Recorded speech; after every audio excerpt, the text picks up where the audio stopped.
Marchell 305, Leland Live, Talk 995, EcoView Windows and Doors, bringing you the show tonight. Becky Jackson has just got a top-notch window and door company. I hear a lot of window and door ads. You do too, on TV and in other places. And every time I hear one, I'm a little cocky about the sponsors here on the show. I'm like, well, you're not as good as EcoView. I will tell myself that in the back of my mind because I understand when you're dealing with good local folks like this isn't some a national farmed out reference kind of thing. This is Becky and her husband. They said, we just want to create the best window and door company. So they did. They went in there. They literally went in and tossed the place. It was like one of those home improvement shows where they got to tear down everything before they can rebuild it. And they took out everything that wasn't going to work and found the best products, found the best installers, organized a team, did some good management things to make this a good, profitable business. And it's all based on trust, respect, quality, quick work, the way they do their. I get more compliments from people that listen to the show over how quickly those installers work and how they clean up after themselves and just don't leave a mess and leave everything beautiful and get it all done very, very quickly. It is EcoView Windows and Doors. Hey, how about saving 35% on your heating and cooling? Some of y'all got whoppered. Is that even a word? Yeah, it is. With the power bills in this last round of bills because of all the air conditioning we're having to use this time of year. It's the same thing in the winter when it gets super cold. Just you can go back, especially if you're on Alabama Power on your account online, and you can pull up your bills and look at how much you spend over the course of a year. Take 35% of that and look at that number.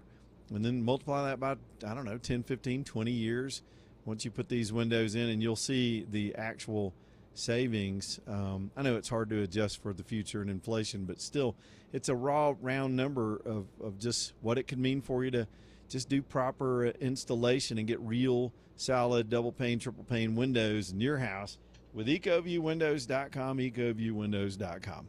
Leading live out here on the road today in Golden, Colorado. This is one of my outside shots I've got of people enjoying themselves on Clear Creek, which runs right through the middle of this town. And they really do have a remarkable setup to be able to just grab yourself a cheap tube and walk up to one end of it and float through town, which is what people are doing all around at EcoView. Y'all, this is not at EcoView, in Golden, Colorado on a very warm day. So folks out there having a whole lot of fun this afternoon and trying not to get stuck on the rocks with the low water levels and everything going on. Of course, this whole road trip has been brought to you by Appalachian Foothills RV Repair and RV Park Center up in Winfield. I'll be taking this ride over to them pretty soon after I get back. Got a few things that need to be buttoned up. Y'all, you discover all this stuff when you're out on the road, and a lot of things on these things are fixable, but I trust them with the paint and body and with any kind of the mechanical service, all the various systems and things that are part of this kind of camper travel. They can handle it, and of course you can always crash there and stay in their RV park, and you're just in the hands of some true experts that are right there in the heart of the RV industry in Alabama, up there around Red Bay and Winfield and all that sort of Tiffin country up there. And man, these guys know their stuff. It's Appalachian Foothills. Just remember that, and y'all go see them if you got one of these rides or you wind up buying one and getting out on the road yourself, and you need a good, reliable place with a lot of competence to handle whatever you got going on. It's Appalachian Foothills RV Repair and RV Park. Again, exit 30 on I-22 up there in northwest Alabama. Now, let's see. Let me go right back through. We got another update on the South Carolina situation. Of course, last week we were dealing with the Lindsey Graham announcement, and that was kind of a shocker to the system. Quickly, the governor of South Carolina replaced him with his sister, Darlene Graham. Now, I had read somewhere she had a married name. That, of course, would be her maiden name. But people are calling her that. I guess that's what would be on the ballot, because she has just announced that she will now seek a full term in the United States Senate. She was eligible to be her brother's replacement through February, or excuse me, I guess January is when the term would have ended.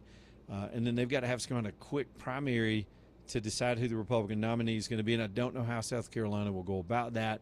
And then, of course, they'll move on to a general election where a Republican in a state like South Carolina is probably the odds-on person to win. I have no idea what her chances would be.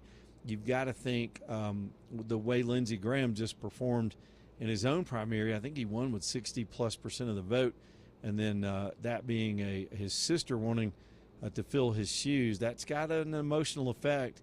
It's going to be hard to get around for some of the wannabes in South Carolina that might want to jump in that race. But we don't know the local politics there and how she's perceived herself on her own in that state, or even what the system is, what the dates would be for it. I will say this: the Republicans would be wise to have a fair process and allow other people to take a shot at that nomination and not just coronate her, because then you're going down the path of the Democrats and the many times they've done that to just try to pick a successor. That never really works out well, and it could cause more division than not if you just let the voters have their say in the primary, even though they've already done that in the original primary before the death of Lindsey Graham. Now, let me bring up a sticky subject that's really, it is the politics of this country these days. It's coming up in our national stuff. It's coming up in our local discussions. And there's a concept out there about these data centers I heard about today, and it's getting fascinating out there. So let me just kind of give you all sides of this issue, because we're heading into a governor's race where it's going to be front and center.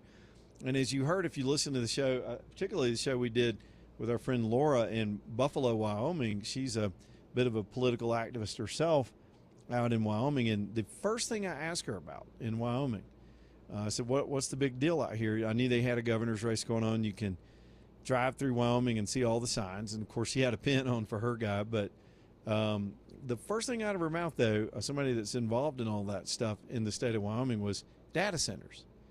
And I got friends over in Georgia that are part of the structure over there. It's data centers. And so this fight is going on all over the country, and it's a weird fight. I'm telling you, this is one of those kind of issues that sort of transcends traditional political structures. In other words, let's just throw out some issues. If I threw out Second Amendment rights, you're immediately going to generally know that a Republican candidate's got to be pro-2A. Democrat candidate, they tend to lean against the Second Amendment. Same thing with, foreigners voting. The Democrats have embraced other countries deciding how our elections come out, both their people and their money. They launder their money. They're involved. They're foreignizing our elections with all their approaches. It's the only way they can survive. And so they're sticking it out there to do that with every possible way. So if you throw that issue out, it's an ideological and also partisan split. It's really it's almost dumb the way we argue nowadays, because everybody automatically takes a side. But data centers are going to create some alliances and some issues, even locally, that are going to change some of that. And it's just a prediction, because I've seen this before. So let me just give you what I'm getting at. I heard today a soundbite. I don't even know if it was a Democrat or Republican, but I think it's both, where there's a concept in Alabama, and it goes like this: why should data centers get tax breaks from the state of Alabama or any local municipalities when we're being told they're inevitable, they're coming, there's nothing we can do about it? Tax incentives, which I'm for, by the way. I'm for using these things judiciously to help with the profitability of a company, so they will. What's the ultimate thing for tax incentives? Is to bring commerce and jobs to an area. And we've started kind of perverting it. Lately, we've seen companies here in the state of Alabama that were given tax incentives to bring jobs into an area. They were given infrastructure. They were given other training, sometimes site preparation, rail lines. There are things that states will do to lay the groundwork to bring in the so-called plant. Earlier in the show, I was talking about the Coors plant dominating the skyline here in Golden. Without that plant, I don't know that you have Golden as you see Golden. You've got to have a core industry. Everything around that industry runs on that. And so we get that. When it comes to industrial development, tax incentives, moving the government out of the way, getting the government off the back to productivity, why, that's a free market solution, and I'm for tax cuts. Opposite of these commies nowadays that want to confiscate wealth and rob people and steal the productive things in our society, just ruin that with their schemes and with their envy-oriented politics. Tax incentives make sense in some cases, even though, again, it can be abused. I was just talking about the communities here that have built industries with those tax breaks, and then they were turning around very recently and hiring people from Haiti, Haitians that are here illegally, and in some cases under Joe Biden, given a free pass to come and work here. By the way, there's a statistic today, and I can't really go too deeply into it, but there's a statistic today that in Springfield, Ohio, where there was this huge concentration of Haitians that had suddenly all shown up in that town, that 80% of them have self-deported since they lost their temporary status to be here. I don't know if they self-deported to Haiti. It's pretty expensive. Of course, we've been giving them a lot of money, so maybe they got the coin nowadays to go back home. But they've left Springfield, Ohio, and that will change the dynamics there simply because the law is being enforced and it's been upheld by the courts. So, so I digress. Back to data centers.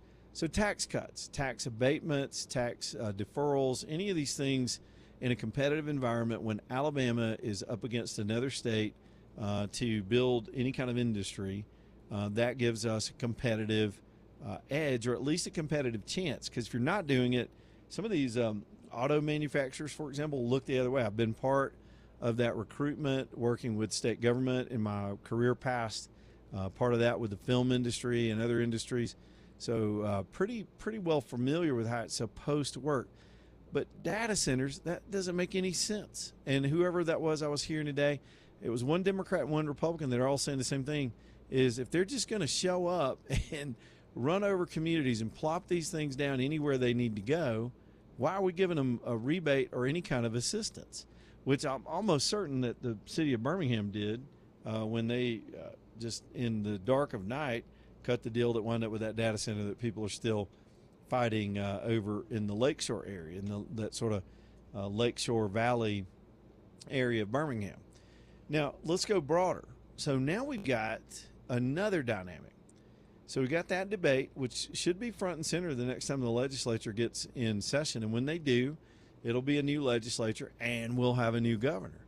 And this governor, Tommy Tuberville, who I've been foursquare behind almost since he first got into politics, it's hard for me to find separation with some of the things he says and what he does. I mean, he's doing a solid job. He's matured coming from the coaching field into politics. But suddenly this Tommy Tuberville, without serious Republican opposition and just token Democrat opposition, is 100% foursquare all of this data center stuff. And it's starting to piss off some Republicans because of his blanket approach. And so I see division coming over this issue. Now, here's some truth, okay, as I see it, which is why people tune into the show, right? I'll just tell you what I think. It's foolish to think we're not going to have data centers. We're going to have data centers. It is true. There's an inevitability, and that's true in the world. It's not just here. It's happening, as I pointed out, in Wyoming. It's happening in every state you can imagine because they need to build thousands of these things to power what's going to be a new revolution in the way the world works. Will it live up to all its promises? Maybe not.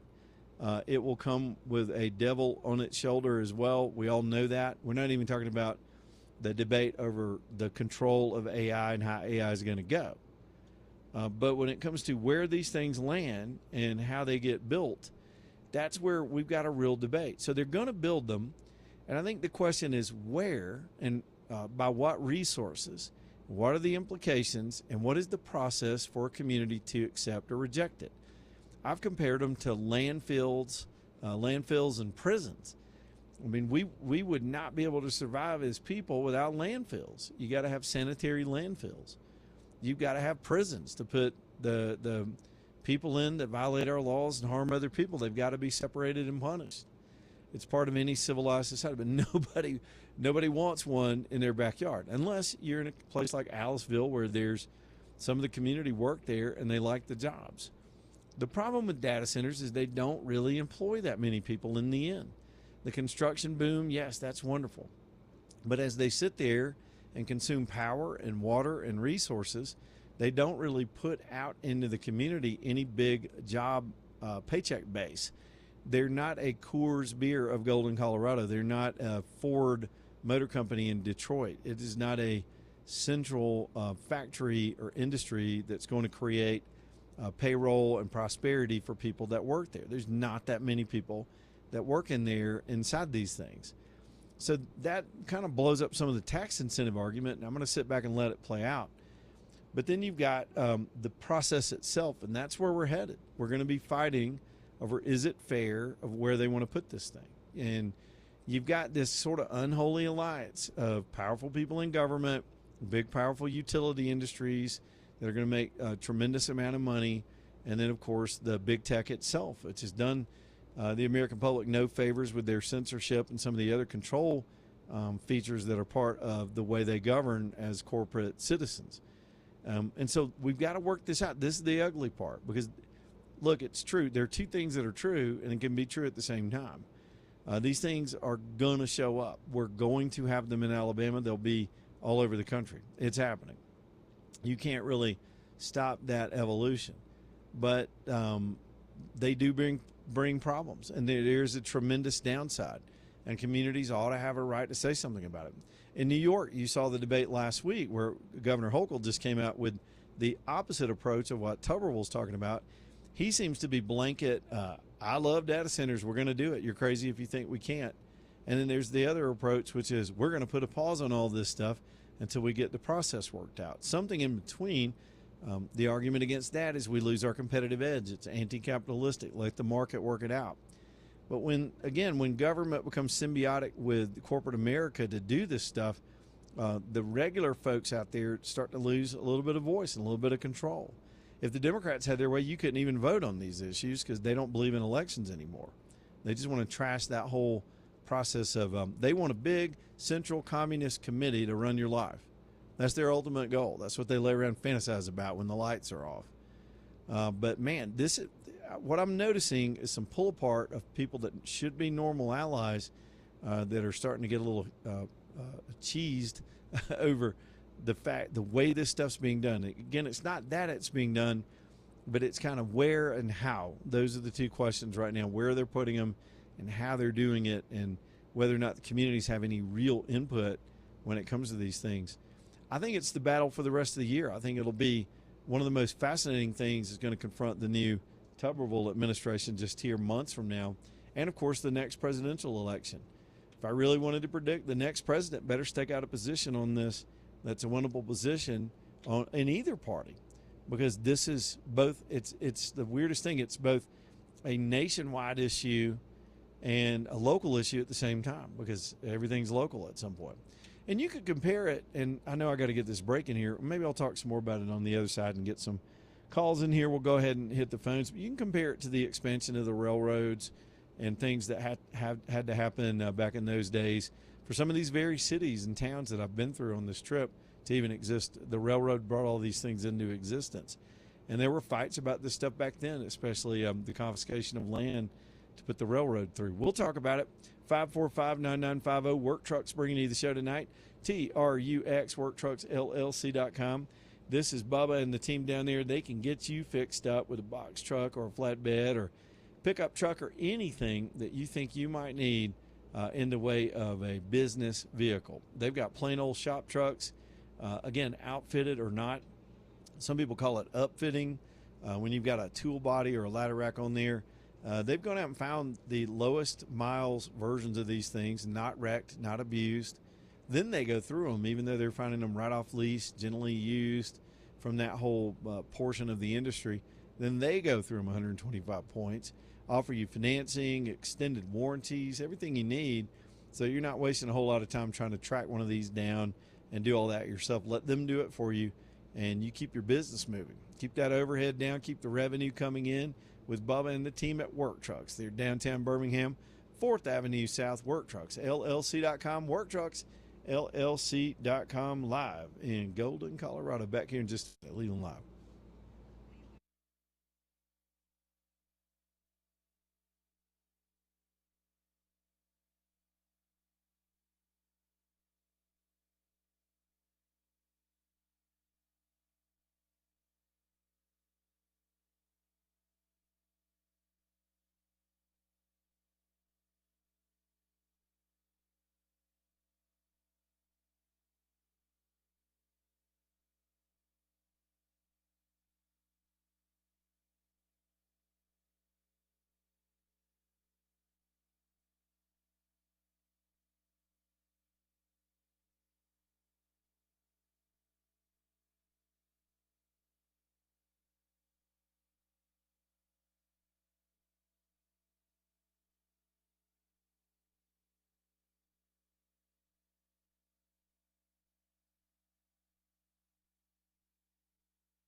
Man, it just seems like yesterday we were hanging out with those guys. Jamo Jam seems like yesterday. That was sort of the beginning of the summer. Now we're almost halfway done. Michelson Laser Vision bringing you the show tonight. Dr. Mark, Dr. Jennifer, just wonderful folks over there.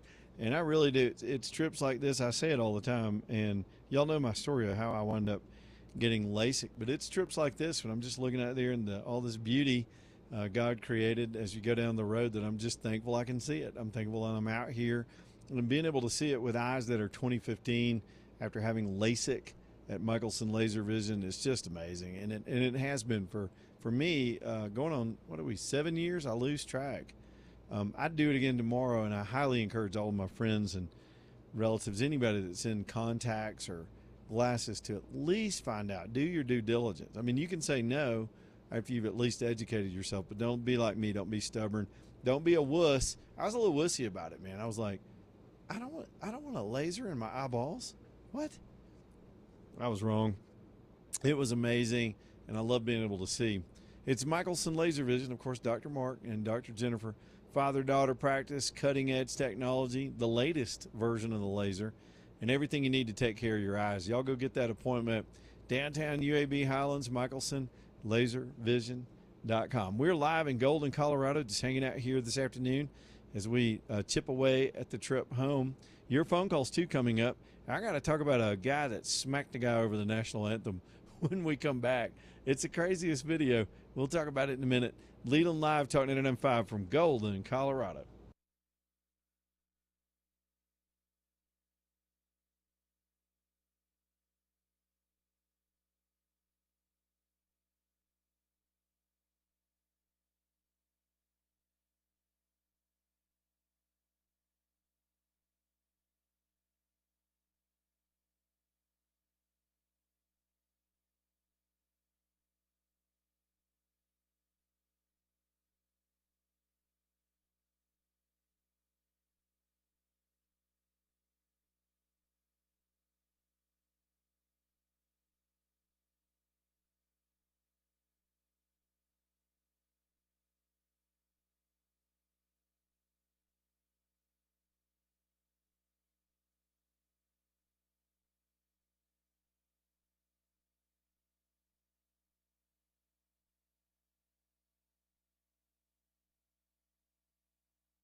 3:35, Leland Live, Talk 99.5, Axiom Tax Resolution Group, big sponsor of the show.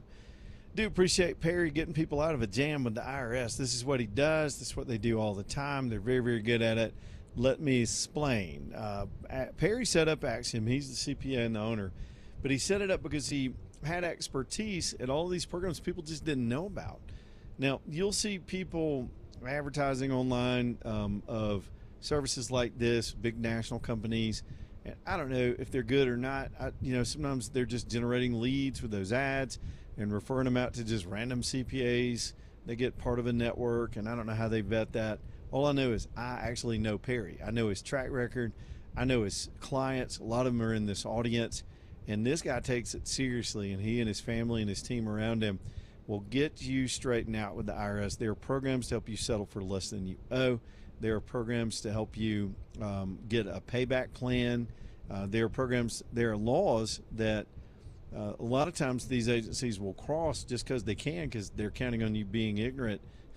Perry knows this stuff, and they know when you're engaged and you have professional representation, they're not going to pull those shenanigans. They're going to back off and negotiate the way the laws are written so you can get out of this stuff and get it straightened out. I think the 6-month extension deadline is coming up here in August. Am I right about that? I think it's when you file to extend to give yourself more time to either pay or get your documents together. So before you make a miscalculation or error in judgment, reach out to Perry. The fact that he's local is amazing because this guy knows as much more about this stuff than anybody in the country. And he's right here with us in Birmingham. And we'll sit down in a very discreet way, non-judgmental way. I know, hey, it's embarrassing. You get behind the 8 ball. Maybe you did something goofy. It's all right. He's seen it all. That's why he set up Axiom. So let him help, and let him help you right here at home. It is Axiom Tax Resolution Group, 205tax.com, 205tax.com. Well, the beauty shot, if you're watching us online with the YouTube channel or not, that's called Clear Creek. Let me just kind of reset for folks just tuning in. Runs right through the middle of Golden, Colorado, where we're doing the show today. And folks are just having a big old time, especially in this heat. Grabbing a tube, and you walk up river, and you jump in, and you float back down, and they got all these places to get out, and that's what they're doing. I was just checking, AJ, I was just checking this lady's ass out. She was walking through my shot. I was like, hey, girl, look at that. You know who I'm talking about, right? That's my wife. I wasn't looking. As soon as I put that shot up, she's taking the youngin' out. He wants to go back. Well, he and I did a couple of runs yesterday. I talked about this at the beginning of the show, and I hit my butt on so many rocks. I'm just kind of too big for that float. They need a man-sized float, and I couldn't do it. We did 2 runs, and I might do it again after the show just to hang, because he and I had a good time doing that yesterday. But he wants to go float today, so she was walking with him out there. So the minute we're coming back to break, I put the shot in there, and there she goes right through the shot. I was like, that's a couple times I've spied on her during the show. She made a cameo here on the Leland Live Show. Again, sitting in Golden today, chipping her way at the route home. We'll be in a cool place, a little corner of New Mexico, kind of a neat place. There's a song about it that I've listened to for years, and I had no idea where this place was. But we'll be in Raton, New Mexico tomorrow, and chipping our way toward. A lot of folks in the audience want to know when you're going back to the steakhouse, because we've been teasing that. Everybody knows about the Big Tex, and we did a show there 3 or 4 years ago, and they invited us back. So we're going to set that up. Hopefully, if everything works, I always have to give the caveat, because when you're on the road, plans have to be fluid. You got to roll with it. But we hope to be inside there watching people take that challenge with the steaks, with the cameras on Wednesday, and then we will slowly make our way back to AJ. I'll be back in the studio on Monday. Be sitting there with you, man, back in the real world. This equipment, what was funny was since I moved it indoors today, was just covered in dust. I had no idea how dusty it was at the rodeo in Cheyenne on that last show that we did on Friday, but I'm gonna have to spend. I remember we would send a lot of people over to deployments in the first Gulf War, and there was all this technical advice on how to maintain your TV equipment when you go to that dusty area. And I thought about that today. They'd bring all that gear home from those deployments back in the early '90s, and we'd have to get the engineering department to really break things apart and take those long Q-tips that engineers used to use on everything with alcohol, and they would just go through and just clean the heads on those tape machines and clean out the machines. And so I got to do a little detailing when I get back, but it's been worth the whole adventure to get out here and be able to do this week. So y'all hang in here with us, and we'll have you on the radio here. If you want to call in, we got plenty of room for calls now. I think we have plowed through a lot of the heavy stuff so far today. One thing I wanted to bring up, and I don't know if there's any audio on this video, because I didn't listen to the audio when I saw it this morning, and it kept popping up as things do, especially on X, was this Chicago Cubs baseball fan. I don't know if you've seen this, AJ. If you haven't, watch it while I'm talking about it and tell me what you think, too. A little bit of a controversy over this guy. He's an older guy, probably at least my age or older. Got that granddad bod, and he's standing up. The national anthem is playing. And there's this punk-ass kid that looks like he's probably in his 20s sitting down in front of him, and he's not standing up for the anthem. And the way the paraphrasing goes is old guy says, stand up. And the kid just looked at him like, no. And he goes, stand up or I'm going to smack you. And at some point he does. He smacks that kid on the back of the head. Not very hard, not enough to knock him out, but like gives him an open hand back of the head, like get up. And he was making the kid stand up. And the kid did. He stood up, probably not knowing what to do in that moment. And the old man kept talking to him during the anthem. And so you got this is one of those natural controversies where you got folks that are saying he overdid it, and you got some folks sticking up for him and just saying no, America and all that.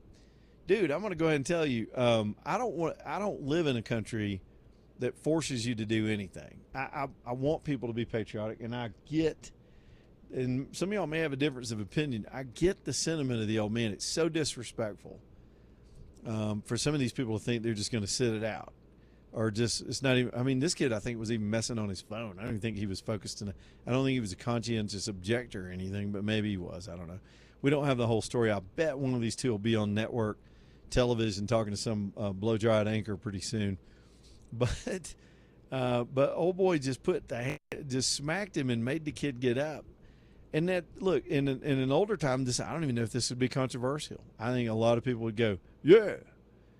But I'm telling you, this is what the left wants to do to us when we're not complying. This is where they want to shame people and penalize people that have values or want to behave in a way they don't like, and they do the same thing, and I don't like it when they do it. So I'm not for the old man smacking the kid. And here's the other problem I had with what he did. Even though, again, listen to what I'm saying to y'all, I get it. I get where his heart was. It's outrageous when you see that in public. It's kind of like the flag burning thing. It boils my blood. But sadly, we're in a country that tolerates that. It's just what the law says. So what the Constitution says. You've got a right to be pissed at your government and be disrespectful to your government or anybody. I mean, you got a right to do that. You don't have a right to do what this jerk-off did today in New York that set the fire and injured those people. That's harm, that's violence, that's damage. There's an old saying that a lot of y'all have heard your whole lives. It's philosophical, but it's so true. It's an easy way to just remember how rights work. I remember my radio hero growing up was Neil Bortz. I used to love listening to him in my formative years. He was out of Atlanta, so I could hear him. My dad used to make me listen to him, and then I get bored. And then I turned out to be a big fan and wound up in this business anyway.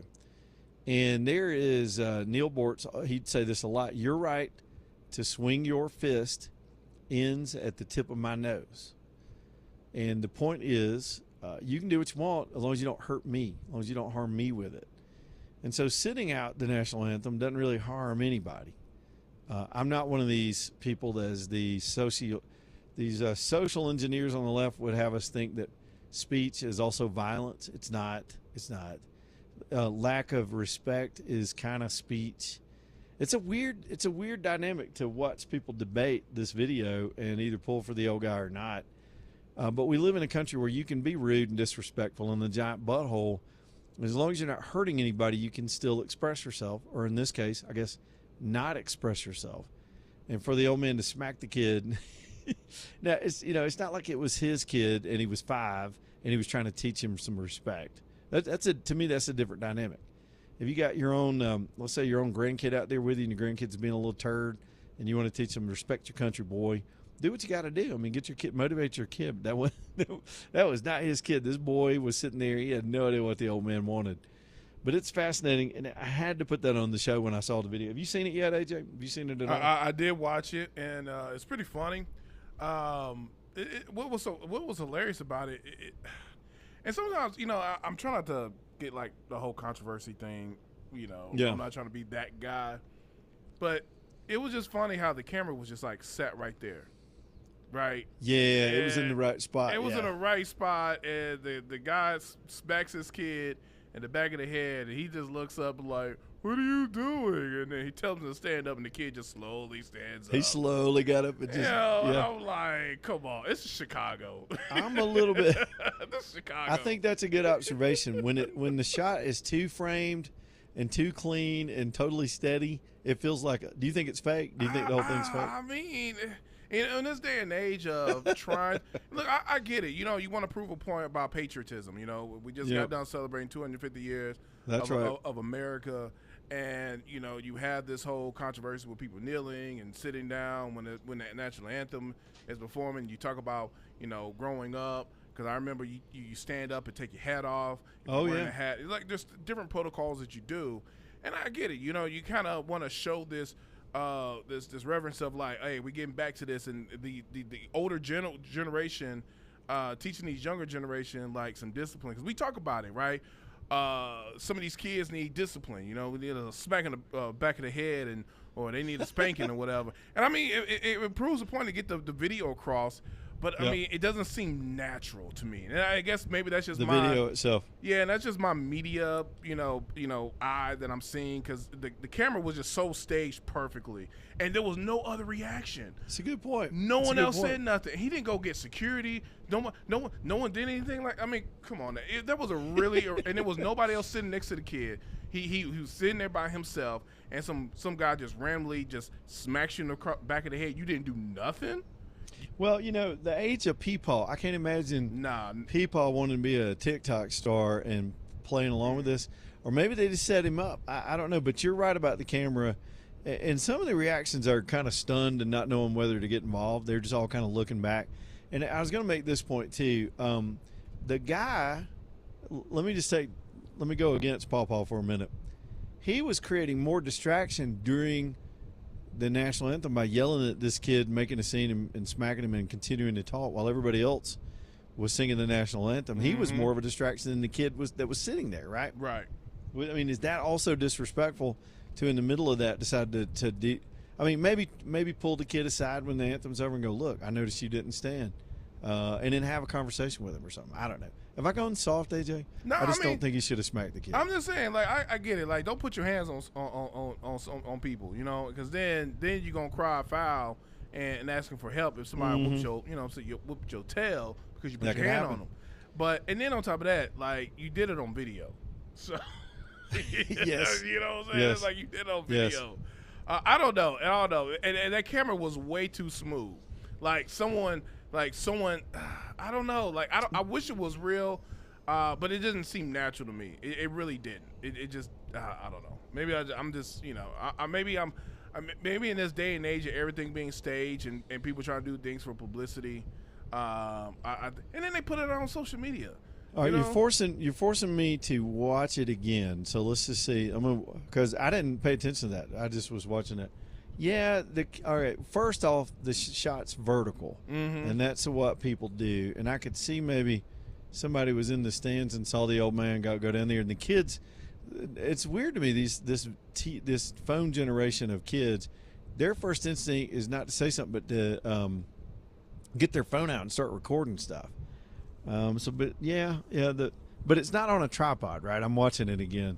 It's moving around. Somebody does have a steady hand. It's very steady. It's not like a regular, and I don't hear ooh, oh no, you didn't. Well, they're behind those people that are standing there paying attention to the anthem. Wouldn't have seen the smack. They probably would have heard the talking though. Well, what's that? Is that at Wrigley? They still play at Wrigley? Yeah, at Wrigley Field. Yeah, I've been in that state. That it's a beautiful, beautiful ballpark. Man, my son just had to move. I say he had to move. He's excited, but he just had to move there for his fellowship. And I haven't been in Chicago in years and years.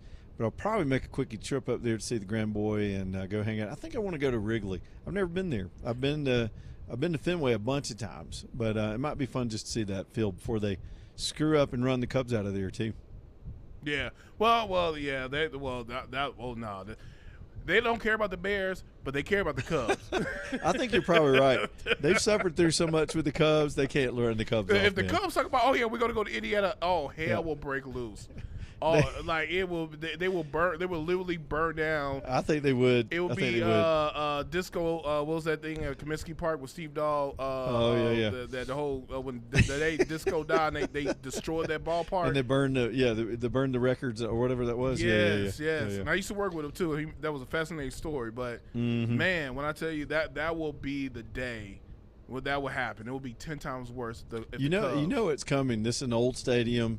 Even as much tradition as there's always that pressure. They want gold-plated seats and like massage booths and sky boxes, and it's just the way professional sports goes. But you may be right. I think Fenway will be the big holdout, though. Yeah. I think Boston loves that stadium like it is, and they will never move. But Cubs, Wrigley's probably, I don't know. Candlestick was a big deal. Do they still play there? I don't know if they still play in there. I'm lost on baseball. Well, I mean, Wrigley Field is a very old park. It's in the heart. Well, I won't say the heart of downtown, but it's on the north side of Chicago. Yeah. Yeah. And there's so many businesses that have been there for years based off of that ballpark Wrigley Field, and I wouldn't see them like it's one of those like ballparks. They will get the money because that's one of those investments they gotta have. Now U.S. Cellular, where I think it's U.S. Cellular still, but that's where the White Sox play. I like to call it Comiskey Park. They don't really care. They be like, they on the south side. We don't really care about that. Yeah. The hell with them. No, that's funny stuff though. All right, y'all. Let's Let's go ahead and get the break in here. If y'all got a thought on any of this stuff, jump on in here and we'll throw the phone calls up, 545-9950. Let me talk about Tapco and Michael and that whole shop over there. Every single person listening to me, for the most part, if you got a ride, you need a service technician in your life. You need somebody that can handle this kind of work when things come up, and just for your routine stuff. It's true. It's always been true. Now, the exception would be back in the days when vehicles were simpler. They could do a lot of shade tree stuff and fix it yourself. It's becoming more difficult because everything's got a sensor on it. Everything's connected to a computer, and it's hard to even diagnose things nowadays. Man, Tapco is my spot, and I'm so glad to be able to tell you about them because Michael's so straightforward, honest, professional is probably the best word. Just direct in communication, fair in their pricing, complete expertise on the kind of service work they do on vehicles. And they buttoned me up. I took my motorhome to Appalachian Foothills to get ready for this thing, all these miles out here.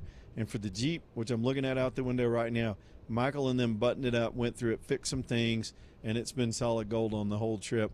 Y'all, it's Tapco. They're downtown Birmingham, 6th Avenue South. Easy to get to. They've got a courtesy vehicle. They're happy to give you a shuttle anywhere you might need to go at Tapco. If it's a quickie project where you're just bringing it in that morning, they're going to knock something out for you. So here's my advice. Get to know them, build a relationship, become a client, get your service work, do your stuff you got to do, oil changes and wipers and brakes and those things.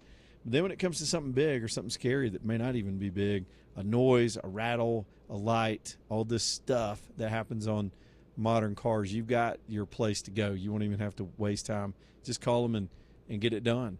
It's Tapco, T-A-P-C-O. That stands for Total Automotive Performance Company, and you can get them online at tapcobham.com. And by the way, I asked Michael for 10% off because you heard it here on the show. They'll honor that. It's T-A-P-C-O, tapcobham.com. Back here in just a minute.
All right, y'all. Let's go. Douglas Cooling and Heating. That's my heating and air company. They've been my heating and air company as an entity, man, for 17 years. They've been around since 1962. And if it can be fixed, they're going to fix it. And a lot of times this time of the year, when your system is stressed out and just constantly overloaded, it may be something small that's going out. It may be a heat strip in the wintertime. It could be, I don't even know what the hell's in there. That's why I get Douglas to come fix it. But they're so good about that because they're building their business model on their reputation of straightforward pricing. They publish their prices in honesty. 4.9 stars on Google from people that have used them in the past. This audience loves them. So for plumbing and heating and air and all of the things on your house, it is calldouglas.com. CALL, calldouglas.com. Let's stay on top of this stuff. You don't want to have a small problem become a big problem because you didn't do the maintenance. Get the cleanings done. Get the service work done. It's Call Douglas, CALL, calldouglas.com. Y'all, we're going to do the, by the way, the license number 2017181. Calldouglas.com.